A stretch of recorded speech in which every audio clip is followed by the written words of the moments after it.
Next up is Janet Lansbury. She is one of my oldest allies and colleagues in this profession. She and I both having spent a lot of time growing up online together in many ways. In some cases, we joke with each other that we are one another's clones in a way, because although she works, our styles are different. She tends to work with younger children than I work with, but in many ways, we find time and time again that our theories, our ideas, and our ways of working with children jibe very nicely.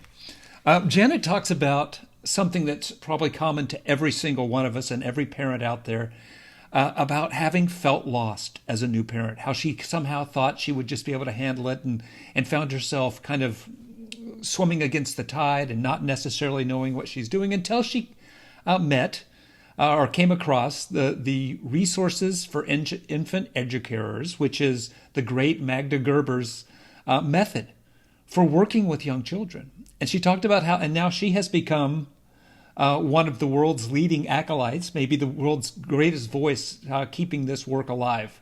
And it's very valuable work. And any of you with young children should be checking this out. And if you haven't already, it applies throughout life. And one of the key aspects of this approach is the idea that instead of parents being interventionist and being constantly actively engaged in their child's life and trying to educate them at any moment, she urges parents to observe, to step back, to become what I often call a researcher, and to let your child explore the world at their own pace, at their own time, and to focus on what they need to focus on. They're babies. And Janet's the person who opened up my eyes to the incredible cognitive capacity of young babies and what's going on in their world.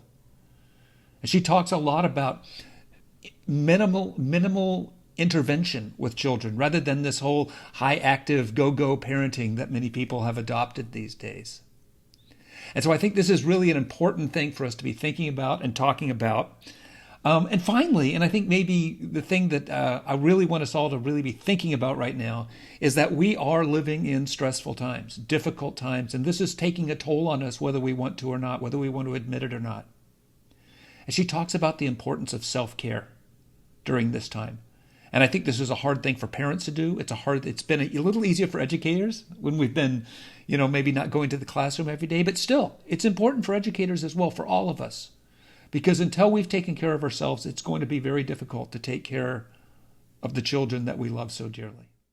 All right. I am so excited for this session. I want to welcome Janet. Janet, welcome to this summit.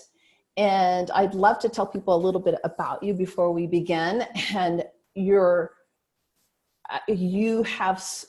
a student of one of my favorite epic, I don't know quite how to say it, like just magnificent voice in, early childhood of Magna Gerber. And your advice that you give parents and educators globally is not just based on your formal studies, but also 20 years of hands-on with children. So I'm excited to have this conversation and with the wealth of knowledge that you bring to this. So welcome. Thank you so much, Sally. I'm thrilled to be here, a part of this exciting conference, and really honored to be asked to join you. And so many of you that I idolize and have idolized throughout the years, the EC years that I love to geek out on and geek out with. And yes, I know. It's like we become the geeks. I would love for you to tell us a little bit about you and what you do and how you became, an online presence. I'm fascinated. Yeah. Thank you. Well, yes. So I end up meeting Magda Gerber and her work because I was a very lost parent who had a baby, thought I was going to be able to do it all on instinct, and that the best part of my life was starting, which that part ended up being true, but I thought it was going to be easy and I was going to go off in this cloud of being a mom. And I have a very intense oldest daughter, and she, even as a baby, she was quite strong in her feelings and demands, which is wonderful, but was quite intimidating for me. And I just felt lost in so many ways. And one of the ways was that I thought I was supposed to, in those days, we had a thing, there was this super baby thing where you were supposed to, well, there was this one side saying, just go by your instincts. It's all natural and you should know what to do. This other side said, no, you got to stimulate your baby so that they can be the best, smartest baby. And you're supposed to do this at that age and that at that age. And it was all so overwhelming and confusing, besides being tired and doing all the other things that you do as a new parent. So I was having panic attacks. I was quite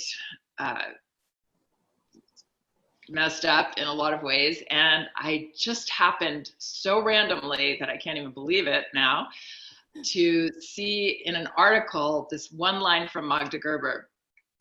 It was an article about how to raise a creative child. And her line was just these weird different things I'd never heard. Take the mobile off their bed, take care of their needs, and leave them alone. And this was the opposite of what I was doing, and just so different. And I can explain the quote so it doesn't sound like we're neglecting babies, which it absolutely isn't. But anyway, I was intrigued enough just because she really sounded like she knew what she was talking about, or that she had a different point of view. And I eventually, when I got around to it, explored there was a contact information for RIE, Resources for Infant Educators, which is her nonprofit organization. And so I called one day and I went to a class, which I didn't want to go to her class because it was too far away. I didn't think I could go to her class, but of course, eventually I lived over there. But I went to one that was closer to me, this woman, Harry Grebler, who's a wonderful teacher, still teaching classes, and brought my baby who I'd been entertaining nonstop. And she said, she was 3 months old, 3.5 months old, I think. And Harry said, just lie her down on this blanket on the floor and just sit next to her and observe. The class was 2 hours long. And in that class, she never really did it this long again, but in that class, she was perfectly content for 2 hours. Just looking, didn't go to sleep, seemed to sense I was there, was just probably going, finally, she's out of my face. I can have a moment.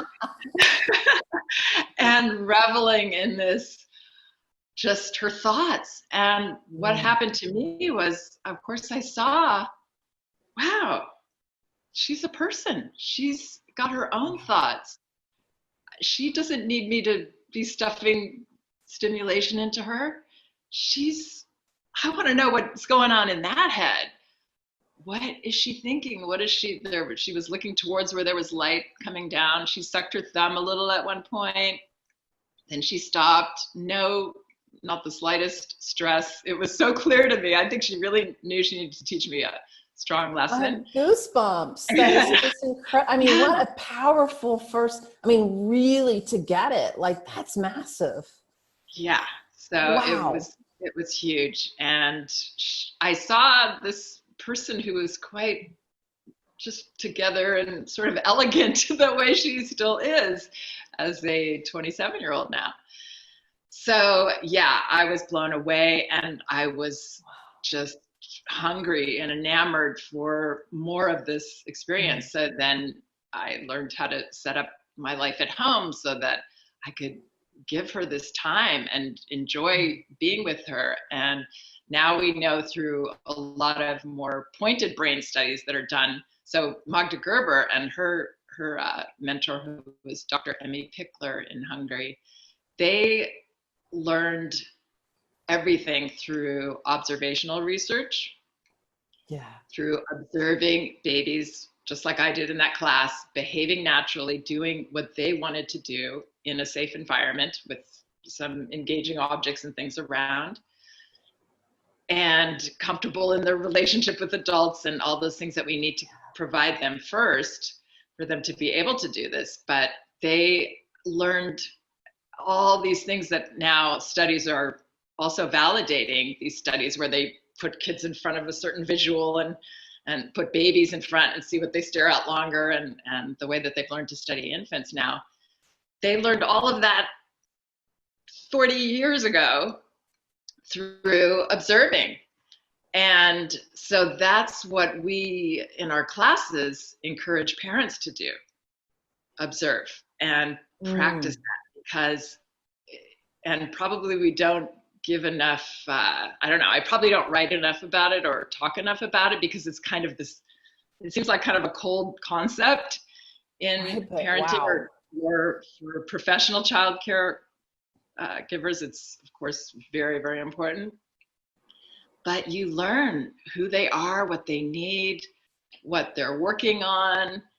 You start to be able to see their perspective, which is everything when you're building a relationship with another human being, is to be able to empathize with them and be that support, that affirmation that they need a lot of the time, and to encourage them to flourish as who they are.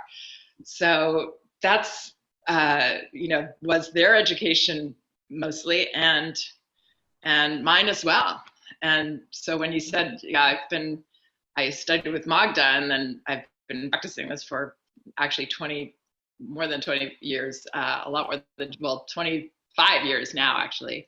Wow. And that's where it's really deepened for me, and just all the subtleties and nuances. How'd you go online with it? I always find it interesting when people take their work online, like what prompted that for you? Right. So I was raising my own 3 children, and I only taught classes 1 day per week, because the Rye Center is an hour away from where I live, and I also want to be with my children and raising them. I was able to stay home with them, which I feel really privileged to be able to do. And so I was teaching the classes once a week, and then I was also on the board of directors of Rye and involved with them at that time. And somebody, a designer, came up to some other Rye facilitators and asked that some of the more even ones that have been doing it longer than me, and asked if they wanted to do a blog about this approach, because blogs were the thing. This is 10 years ago, and there wasn't a blog about this particular perspective and all the elements of it. So these other people said no for whatever reason, and so then he approached me, and I said, sure, I'll try it. I always liked writing. I didn't write very much. I had never read a blog or barely gone online at that point, so I didn't really know the whole culture. But so that's probably been an education. But I just said sure, and he said, okay, you have to write 14 articles before we can launch. And he designed the whole thing for me. Now I've redesigned it, and I've taken ownership of it myself, of course.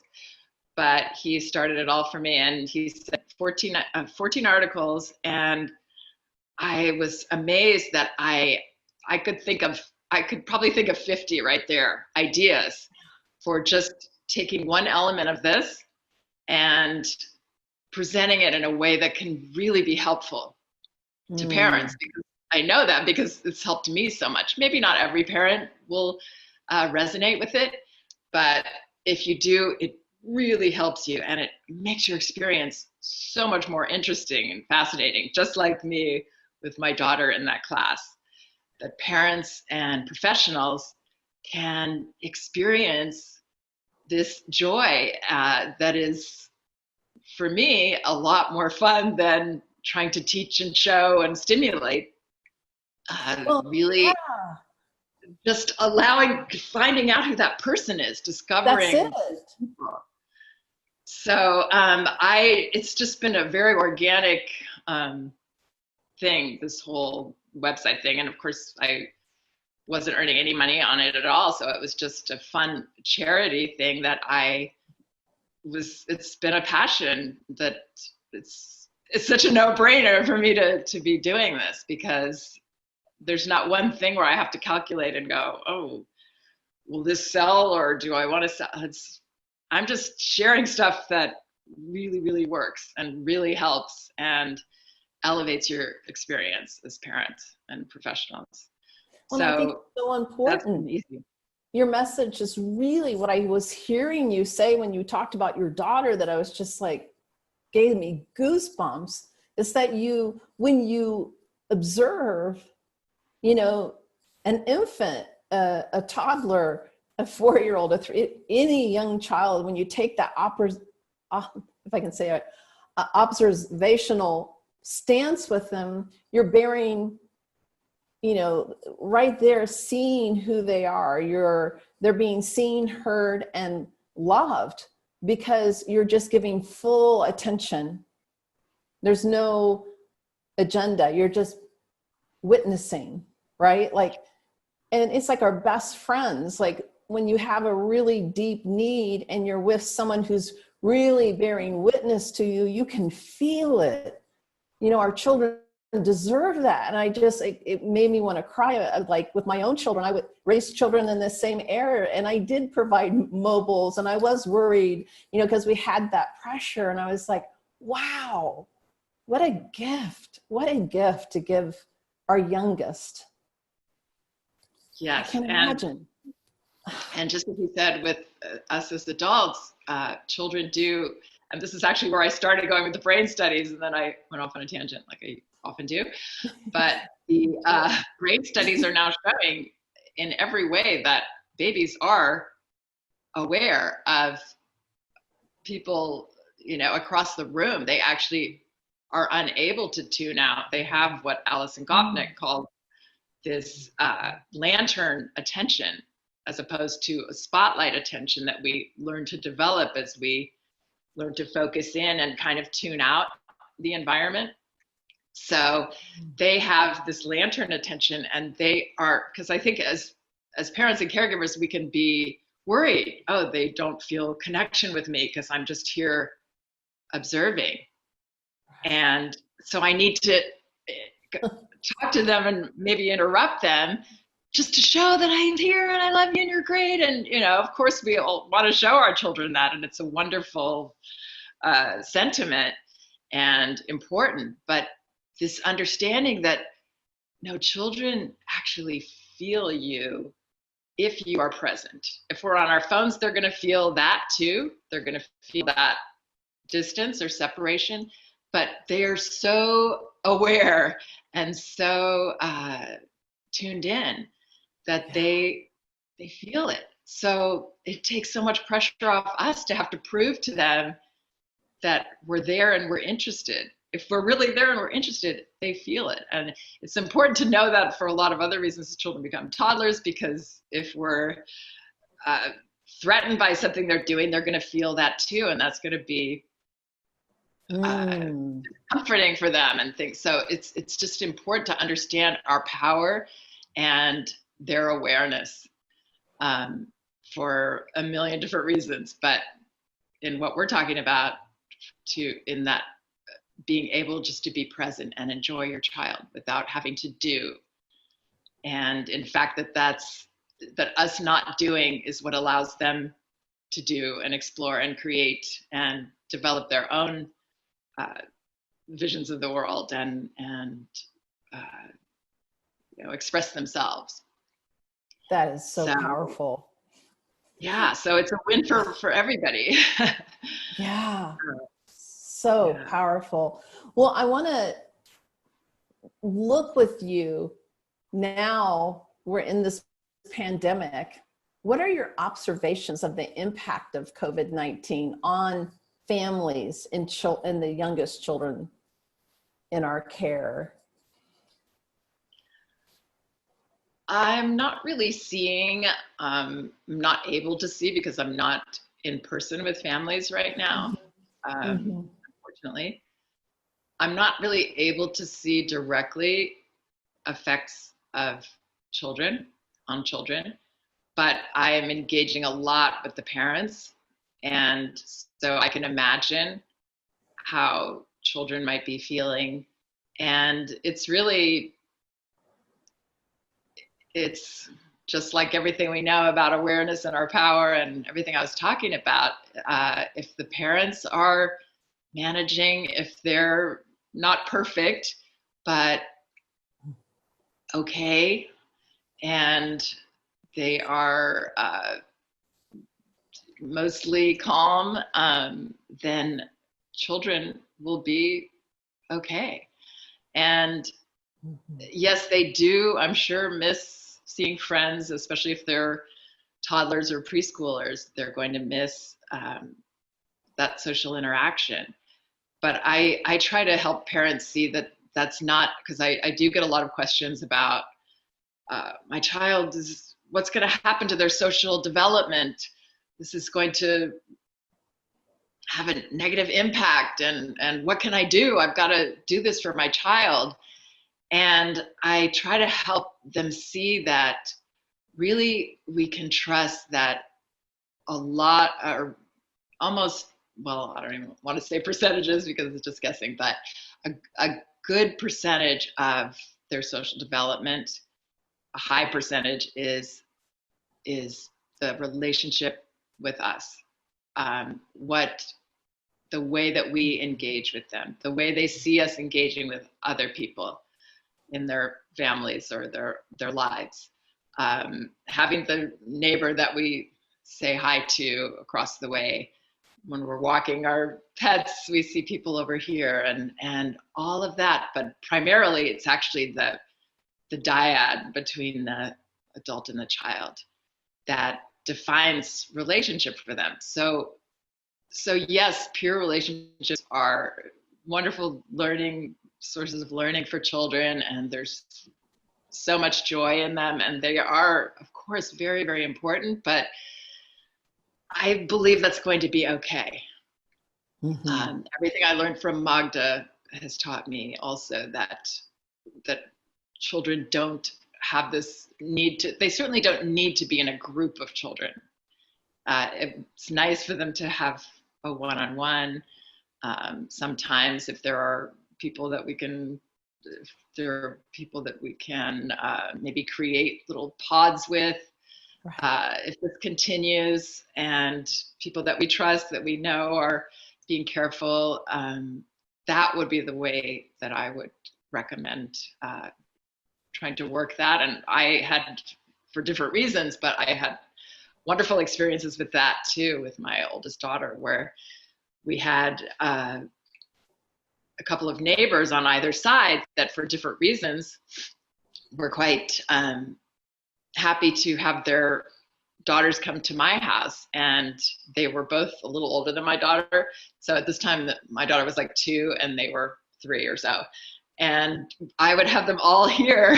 I was lucky to be able to be there, but oh man, that was such great learning for me, and so much fun to see my daughter interacting with these children, and also practice minimal intervention, all of these things that I learned, and to see how it played out with older children, because our actual RIE classes are usually, they sort of wind down around age 2. So this was where I got to develop the 2 to 4-year-old practice of allowing those conflicts to happen with just the most minimal support and safety, and allowing children to problem solve and come up with solutions that I never would have thought of, that are so much better than mine, or just let it go like they often do. That's so interesting. We're like, oh, what if you have 2 of those and you have 2 of those?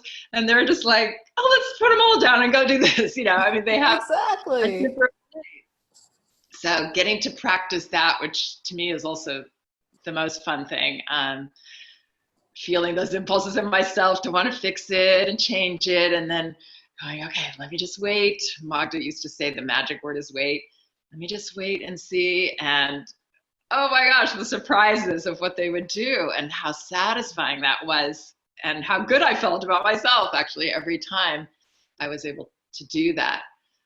So anyway. It's exhilarating. It's exhilarating to support. I mean, it's so interesting when you said that. I was immediately thought of when I'm with children and I don't intervene and I allow them to problem solve. Why does it astonish me? But it does. It's like, they're so brilliant. Why did I think I could do it better? It's like this notion that we have that children need us to fix it for them. It's like, they're so capable. It's awe-inspiring. Yes. And every time it's still, as long as I've been practicing this, and I tell parents this too, to help reassure them that it's not like you're going to get to this point where, oh yeah, I'm just smooth and I've got this down with children's emotions and problem solving and conflict. And nope, it's always going to be a struggle. And that's what makes it fascinating to me. Yes, I have more, just as you do. I have a lot of experience now knowing I bet they're going to do it. And they never disappoint me, to be honest. They've never disappointed me. I bet they can do this themselves. But still, every time I've got these great answers for them. They're all coming into my head. Like, oh, I know how they can dig more into a certain play object or activity that they're doing. But nope, they have a better way. And it's usually with less and more innovation and more creative than what I could ever conceive of. So. Oh my goodness, completely. I love that. And as an educator, I began to welcome the moments conflict rose, because I almost began to see it as one of the most important moments in the classroom, to allow children the space of no intervention unless occasionally there might be a need. But 9 times out of 10, if I just stood back, because they almost expect a adult, like, they look back. Do you see what's going on here? Do you see it? It's like, what you gonna do? When you just trust them, they get over it just like that.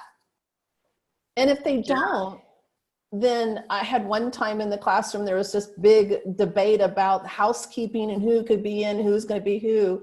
And I just, one child wanted me to solve it. And I said, I trust you to solve it. Well, he solved it that everyone in the housekeeping, I think it was like 15 children were in there. Everyone went, because it was new, novel things, that they were all going to be the same character.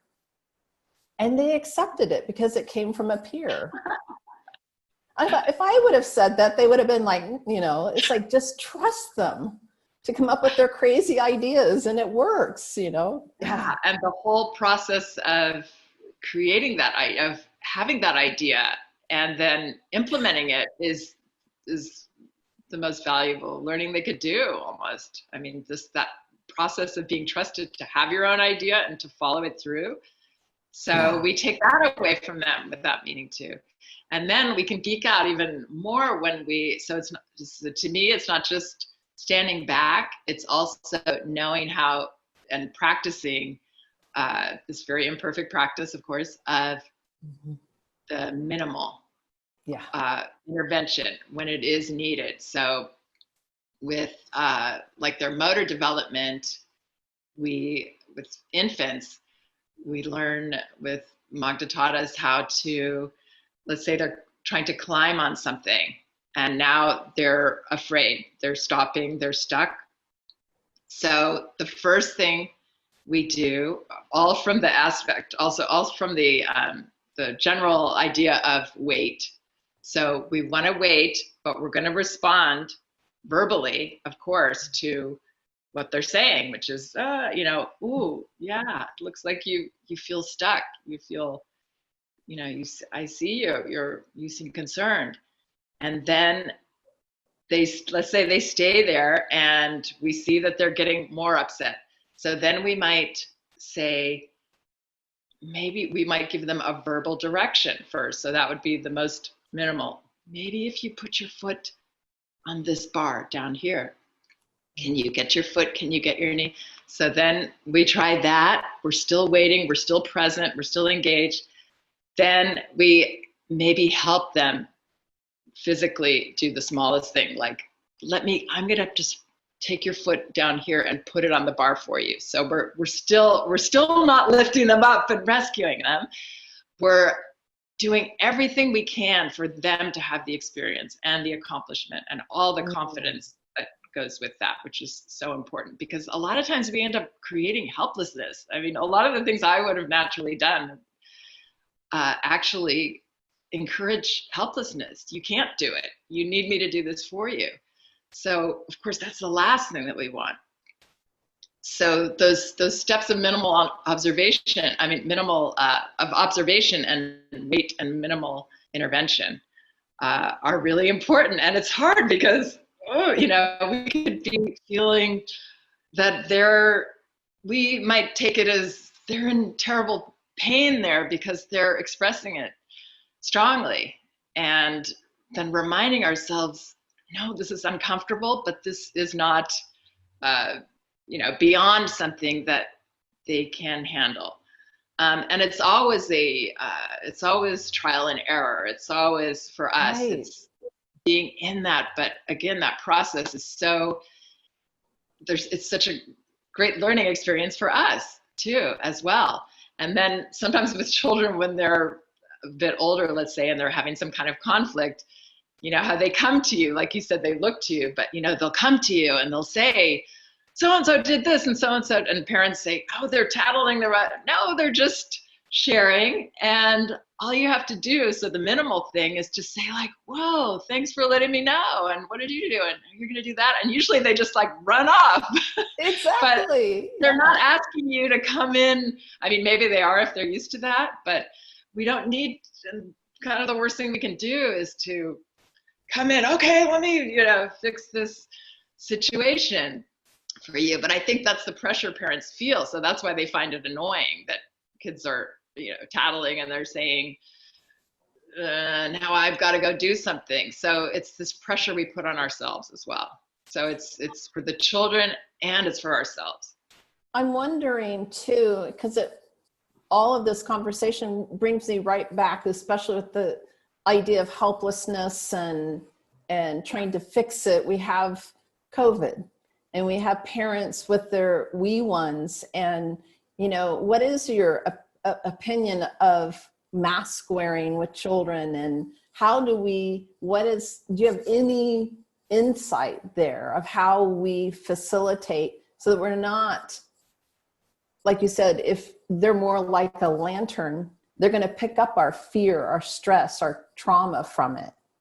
It just seems like, yeah, I'd love just to hear your thoughts on that. Absolutely. Absolutely, they are. So getting comfortable with our choices, whatever they are, and then the communication, always the respectful, honest communication. So if I'm your parent, I'm hopefully not always going to need to wear a mask with my own children or ever, but maybe when we're going out. So then I say to my young child, oh, I'm going to put this mask on. So now you're not going to be able to see my mouth. By now, children probably already know this, but just putting it out there very honestly. And, oh, that's weird, isn't it? If you see somebody reacting to that. In terms of children going to a care situation or to preschool with everybody in mass, I think that's going to be tough, especially if the adults, like you said, are stressed out about it. So, but maybe there is a way that children could come, and now we're all going to put our masks on, and so they can see you before, and then you put it on, and they know you're still there, and Right. so there are ways to approach it very honestly, but I think the baseline is for us, again, to understand how aware they are and that our feelings are important, are very, very important, are crucial actually, because children are always going to be looking to us as the adults to know, am I safe?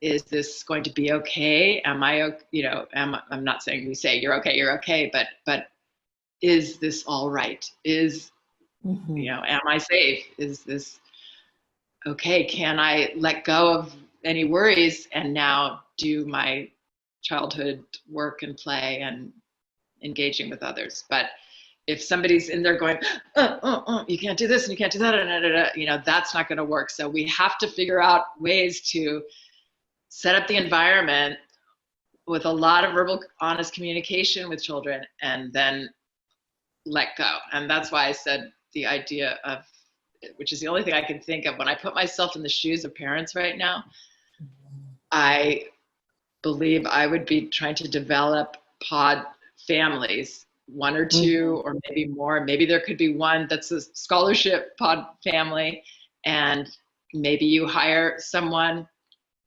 that you trust to be the caregiver or the teacher, or one of you does it as the parent, and figure out a way that that can work where children can have, because we all know that a certain amount of stress is involved in learning.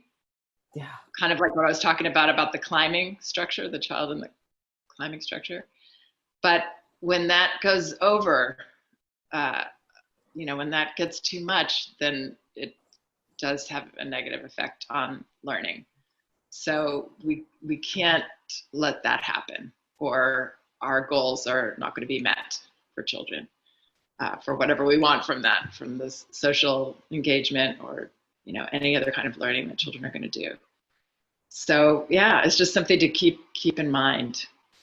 And I think it's so important too for me, as my experience was 25 years with 3 to 7-year-olds, and to remember like exactly how I feel about that age is what you're saying about infant through toddlers, is that they sense immediately in the room what you're feeling. So for us to manage the stress and trauma that we've experienced, you know, like going, if I'm an educator, going back in the classroom, if I have fears, and it's really important for me to work that out and bring my calm, not my unresolved issues about it. You know, like there's really, as the gift to the children is to really look at, okay, what do I need to feel safe such that the children feel safe? Yes.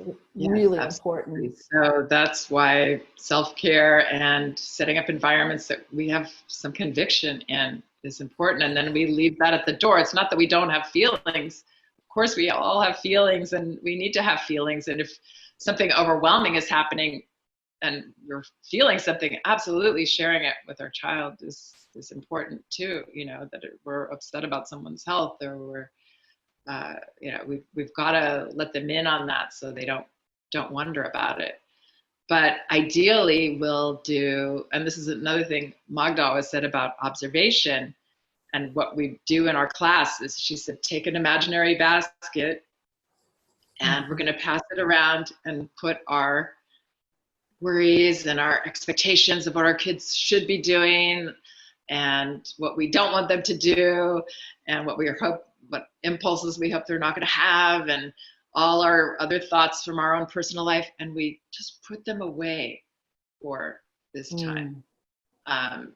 We're not going to ignore them. We're going to deal with those, but we're going to try to keep them out of this experience so that they don't get in the way of us observing, so that we don't end up projecting and you know, that causes over intervening and misintervening, all those things that we don't want to do. So that again, coming down to that ability to observe. And then what you'll see in environments, and I would even see this in my classes, even though the parents are there, sometimes you see it more because the parents are there actually, but is that children will bring those anxieties and stress that they've absorbed at home, and they bring it into those, I'm sure you've seen this a lot, into those environments. And so if we're coming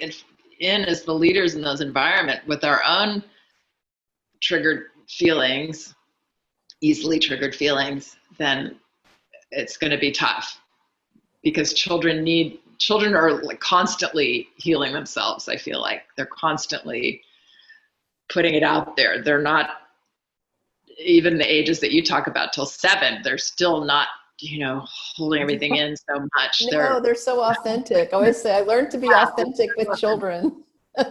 Right. Yeah. And we want to encourage that, of course. Yeah.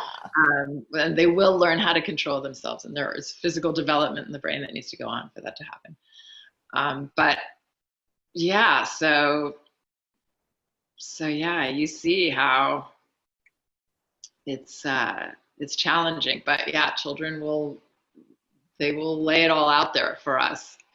And if we can be those heroes that keep them safe and allow them to share those feelings while we still don't let them do the behaviors, then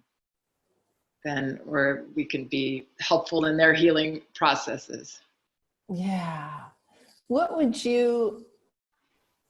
else would you want to say to parents and early childhood educators about this time with young children?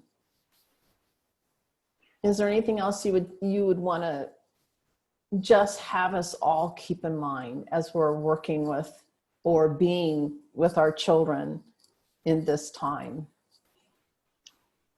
Yeah, I mean, I think as we're talking about it, that really this idea of, that sounds very selfish, but it's absolutely essential, and not selfish. It's absolutely caring. This idea of self-care is really the main piece. Where am I? Am I okay? What, if not, what can I do? How can I arrange my life? Even if my children don't like it and my spouse doesn't like it and my partner doesn't like it and nobody else likes it, what do I need to do to be able to handle this? Do I need to go have that walk in the morning and therefore get my kids to bed earlier or whatever? I mean, get my kids to bed, get someone to help in the morning, or do I need more time at night, getting kids to bed earlier, or do I, how can I work this out so that I can come into this situation, stressful situation for all of us, very stressful. Mm-hmm. And for some, a lot more than others, but how can I come into this with as much of my whole self as possible? And oftentimes that's going to mean doing less. It's all the things we're talking about that are so good for children, but good for us too. Not doing the big activities that are going to make a mess, and now I'm going to be mad because my kids don't want to clean it up and they're tired, and so I don't need to do that. We don't need to put out all the messy stuff today. I'm not up for it. We don't need to do a lot of outings if I'm not up for it, but if I do need to get out, then I'm going to come into that with momentum, knowing, okay, it's hard for kids to transition all the time, but maybe especially now or when they're stressed. So I've had a lot of parents say this to me, like, I just want to get my kids outside and they don't want to go. Well, they want to go, but they just can't. They're getting stuck. That often happens with any transition. So knowing that going in, our expectations will be in order, and we're not going to get frozen when our kids put the brakes on. We can say, I know you don't want to go, but you know what? We're really going. And here we go. And I've got your shoes, and move along with this thing I call it confident momentum. Coming in early, expecting it to be messy getting out the door, getting them out there. And then you usually see they love it. They have a great time. It's the best thing for them. And it just, takes care of them the rest of the day. So don't be afraid to do those things. That is part of our job. And the expectations will really help, having reasonable expectations now. So on ourselves, having reasonable expectations, and for our children. Those go together. And none of this is about being a bad parent or a less good parent or not the best parent. It's all about us doing things that make our lives easier, because they're making our children's lives easier. Right. Oh, I So love I that. love parents to see it that way instead of like, oh, she's telling me I'm not supposed to have my feelings, or I'm not supposed to do this, and I'm not doing this right, and I'm not doing that right. None of this is about right. It's about comfortable. It's about what works, what's going to make your life easier. And that's been behind everything that I've tried to share online, and then with the podcast that I do. It's all about, like, when I get stuck, I just go back to, how can I help? What could be Mm. helpful right now? And it's a very clarifying way to think that helps me. I love that. So simple, but powerful. Yeah.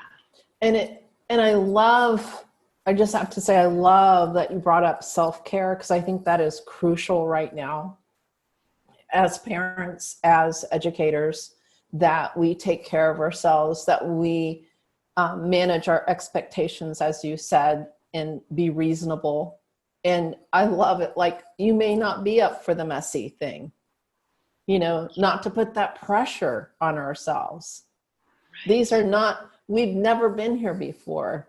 So don't expect ourselves to be as normal, right? We keep hearing the new normal, but we do have a new normal, and we have to navigate it with open eyes and self-love.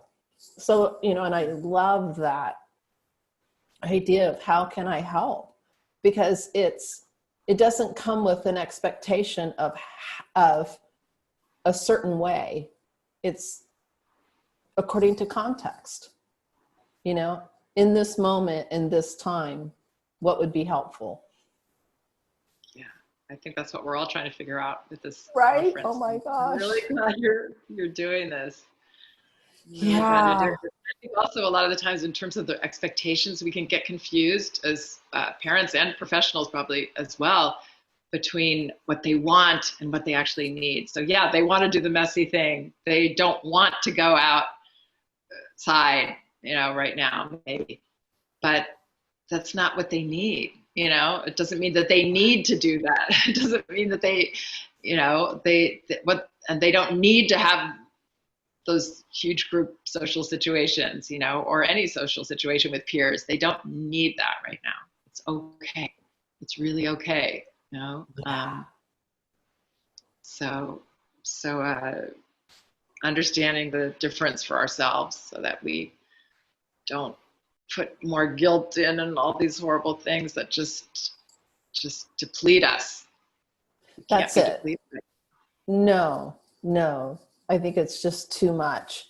Would you have, and again, I don't know what your feelings are about this, but any recommendations for early childhood educators who are faced with social distancing and, that kind of rhetoric going back into the classroom with infant and toddlers specifically? I'm just curious, since it's not my field. Do you mean they want to go back to work, but I'm not Like, sure what just, yeah, so really looking at, yeah, because it's a difficult question because I know there's no answer really. But just looking at what I've seen online is so many teachers feeling stress over going in and having to do something that's impossible. And again, just looking, I'm looking more for any recommendations on mindset. So if you're in an infant class and you've been told to keep them apart as much as possible, what kind of mindset can we bring to that will serve those children? Because there are going to be situations worldwide where we don't have a choice. And that's one of the reasons we're in this summit, is to look at how we can begin to have a voice on policy. It's like bringing ourselves, begin the conversation of what's going on now. And then the next step, down the road will be looking at having a voice in some of these regulations coming down on us. Yes, I think we do need to have a voice. And I would only say that this idea of making peace with our decisions, and then also knowing that we are, if someone's expecting to do that, have a group of infants without touching each other, then it is a sort of impossible thing to guarantee, and it actually doesn't even make sense. So Right, exactly. I would still come in as, and again, knowing how aware children are, and that if I'm like this, you're going up to this other child and I'm tense, then now your hand, which was going to be actually quite gentle on that child, is going to be like this maybe, because you're picking up my, parents don't realize, sometimes caregivers, I guess, don't realize that it's emanating into the situation. So us making peace with, yes, I mean, and I'm not a medical professional, obviously, but there is going to be some touching involved, and I'm going to do my best. And my best is always being the safe presence myself that is calm. So my expectation is, of course, they're going to be reaching towards each other. I'm just going to do my best to, and I'm not going to be like this. I'm going to be, and this is how we are with children anyway, because infants do come and they just want to explore that other baby and just like grab them. And we want to encourage them to engage. We don't want to discourage that, right? So we come up and we do the minimal thing, which is, oh, looks like you're saying, and we're interpreting what's going on for them. Like, looks like you're interested in touching his hand right now. I'm just going to stop your hand. Yeah, he does have interesting hair, doesn't he? You want to touch that hair, look like. Yeah. And I'm very calm. I'm doing this minimal, comfortable thing. And they're going to both be satisfied probably with that, very likely. So it's more effective, and it's what we have to create is that calming environment, that peaceful environment, so that we get the most cooperative behavior. Even from infants, you get the most cooperative behavior if you're not wound up. So I guess, again, we're talking about reasonable expectations, minimal intervention, and being that calm presence, because babies are and young children are so darn aware, and their theory of mind is like so great. So yeah, we have to walk the talk and do this thing. I would go in this, whenever I'm with children, I feel like I'm being called to be a bit of a hero, to refrain from a lot of my impulses and allow them to have their feelings and help them with their behavior, like right away, and right away doesn't mean like this, but just like being on it, being observing, so you see when things are happening too. That's another thing. So it's really all the things I'm talking about. And one of my hopes specifically, is that people like you and Tom Hobson and all these other educators that you have coming on, and I could contribute to it, we could have guidelines for group care like that, for pod care, like what I'm talking about, for minimal intervention, having that. I mean, maybe there are guidelines already, I'm sure there are, but have some kind of special guidelines that can come out now for, like, if you're going to do it, this is how, right. And what I hear you saying, which I think is a really powerful voice, is we do have guidelines coming out, right, from governments and, different departments of health, et cetera. But wouldn't it be great to have the experts' guidelines, those of us who are in the practitioners' guidelines? Yeah. Right. Hello. Are actually doing it, because those are the experts. When people ask me, how can I get better at this? I want to do similar to what you're doing, or I always say, get groups and observe children with parents or without parents, observe, observe, observe, and you'll learn and you'll practice. And that's how we all become experts. Yeah. We can't do this reading books. No. We have to be, it's a process, right? Yeah. Yeah. So you got to be doing it. And like you said, many times in this conversation, we're going to be imperfect, but it's part of learning, for every, the expectation again on ourselves to know that we're learning how to stand back, to observe, how to bring that calm and safety. And I love that. Put it in the basket before we come in the door, those concerns, because it will be in the basket when you walk out. You can pick it back up. Okay, here's my concern. Yeah, I we'll love all be basket cases if we don't put it in the basket. Right. I love it. We just have the basket outside the door so you can, because there is that higher calling, that being, for some children, we may be the only true safe space there is. And what a gift to give that. Yes, they need that. Yeah. Yeah. That's why I don't believe we can abandon. Even when I bring up the pod idea, I feel like there's a part of me that's like, but please don't abandon figuring this out for professional group care, because we need this. We need to figure it out. There's people that desperately need it, and we can't let that go. I just wanted to share one more quick story about because I just thought of this yesterday when I was thinking about talking to you today, and I realized I haven't really shared this, and it was just one of these eye-opening minimal intervention moments, or no intervention moments.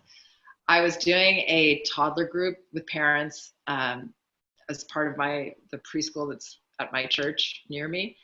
And so I set it up, and one of the things I set up, they had one of those puzzles that has the little handles, the little wooden puzzles and I had all the pieces in a little basket. And I just had the puzzle there, and then I had a few other things out, different things, different objects, shapes, and textures, and different toys that have different functions, the role play and the whatever, a couple of different things. And this child, and I was able to show these parents who hadn't raised their children with this approach, really, but they were getting it. They were getting a little lesson in it there. And so we would observe what the children were doing, just like we do in our RI classes. And this little girl took the puzzle pieces, and she just did something that I never even thought was possible. She balanced them on top of each other. She balanced like 4. Did you even know someone could do that? She balanced 4 of these puzzles with handles on top of each other. That's amazing. How many children have the opportunity to do that without someone first saying, come on, put it in here. Let's do this. I thought it was so cool. So anyway. That isn't, well, and again, it goes back to it when we stand back and let them engage as they're going to. I say my blog in the beginning, some of my best blog posts were ideas from the classroom, from the children. I had made story stones, cut out these, wonderful pictures and did all these things. And this was kindergarten. A little girl comes in the next day and she goes, look, Mrs. Hoy. And she had this handful of story stones she had used by using her stickers. This was like 2011. And I thought, that is brilliant. But I never would have thought of the easy button like that. But she had stickers at home, had seen what I had done, and then went home and made her own set with no adult assistance or ideas, nothing, completely her own. I was just like, those things just make, I don't know, it's like the crowning moment of teaching is not being needed.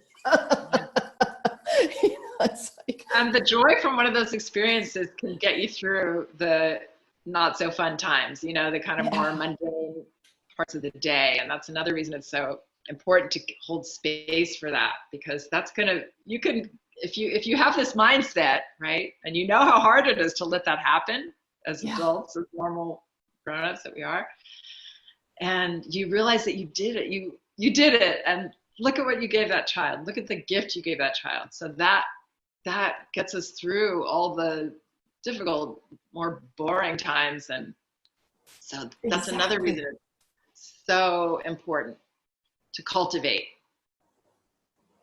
Oh, I love that.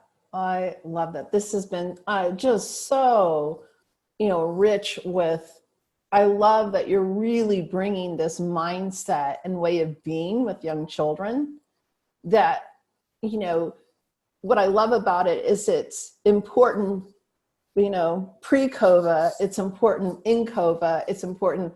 It's just important for young children. It's bottom line what young children need from us. Yeah. No matter what the circumstance. Yes. And people that have been practicing this, parents that have been inspired to practice some of these things, have said to me recently, oh, now I see why the importance of it. Oh my gosh. Like, yeah, foundational tendencies, unfortunately, with our over interventions that we all want to do, myself included. We create dependencies that are unnecessary. So we don't have to do that. We can have more fun. And when I hear trusting the child, trust the child's process. We don't need to intervene. Yeah. Until we need to, like you said, minimally. There are times we need to, but not like a full on, you can't do this, I'm coming in. I mean, even if two children are in physical conflict, like you can get between them without moving them away. Well, you can encourage them to stay in the conflict and still problem solve, which they will do. But you could say, oh, I can't let you, oh, no, I'm going to stop you. That's not okay. I can't let you hit, whatever the words are. I'm stopping you. And you wait and you see. And then if there's, something to interpret, then maybe you interpret, like, looks like you want that and you want that, or you both want this. That's tough. And you both want something. Right there is something really important you're bringing up. I really want to pull out is you said, okay, we're not going to hit, we'll say it, that's my words. And then wait. I think one of the errors in my practice through the years is not waiting soon enough. It's like I go 3 steps down the line before I wait. When it should have been that first motion, right? That's gold right there. It's very scary. It's like jumping off a cliff, to be honest. That's for me, gold. Especially because I'm a avoider of conflict. Right, but when you stop to see, okay, you've made one intervention, minimal intervention. Now what? Because you don't know what the reaction is. So when I've gone 3 steps down and have them both sitting down talking or whatever, then I have no idea what they could have done in that space from the first minimal intervention. No clue. Because I bypassed it. Yeah. And that's true with every intervention that we can bypass. Yeah. So, and it's really scary. And it's almost similar with, I call it braving the silence of when a child is expressing something and you acknowledge, oh yeah, that hurt. And then you allow that to be, and you're there and you're present and you're holding that space instead of going like, oh, come on, let's, let me rub it, or let me, your whatever it is, of course, if there's something we can do to make it better, we do, but allowing somebody to express what they're feeling, still feels like jumping off a cliff to me. We're so, even on when we're just uncomfortable with silence, with that space. Yet when you think about it, peaceful silence, happy silence is fine, but something I know when I'm upset and someone keeps coming at me, it unglues me. I need space. You know, why aren't children, aren't they the same? You know, Yeah. we all need space to process. Yeah. It's really good. It's really, really good. And it doesn't mean abandoning them. Like No, just being with misinterpretation them. that, oh, I'm just sitting back and I'm not. No, you care, you're present. I can't tell you how many times we have those old fashioned, I think they're old fashioned, and they're a little bit noisy for a typical ride class, but they're these buses. They're like, are they little tykes or no, there's something, these little buses. And so I don't bring those out unless I really don't mind dealing with that today, or if I know that group is not, there isn't somebody that's going through something and that won't be able to handle that. So, but oftentimes children will both be holding on to the bus and pulling on it. And these are 1.5 to 2-year-olds usually. And I let them actually hold on to the bus together. And I don't let, when one tries to grab the other's hand or whatever, we don't let them touch each other's bodies. So I'll say like, oh, I can't let you touch his hand, but yeah, you want that and you want that. You're both holding on to that. And it's, again, a scary moment as an adult to let that play out. Every time they've figured something out, sometimes somebody is upset. And usually I always feel like that's something got tapped into there, you know, the Right. baby brother they have at home, the baby sister, something other stress gets tapped into. But usually I realize, oh, you're actually sharing this right now. You're both using this. You're using this together. Like, you know, I'm not trying to make it all Pollyanna, but I'm noticing that, like, yeah, you both want that. And then sometimes if it goes on and on, I've developed this thing where I say, oh, what did you want to do with this? You know, they're still in it. I'm still letting them be in it. But like, oh, is there something you want to do with this? And what did you? And I've had this happen several times where they say, I want to do this. And they say, I want to do this. And then they let each other do it. All of a sudden they stop and they let each other do it. So I call it kind of interviewing.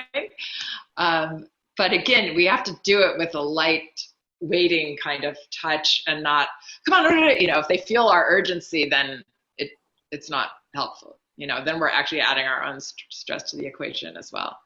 But you can do a lot if you do it slowly and with this overall attitude of trust and that they can handle conflicts, that they're not getting hurt right now.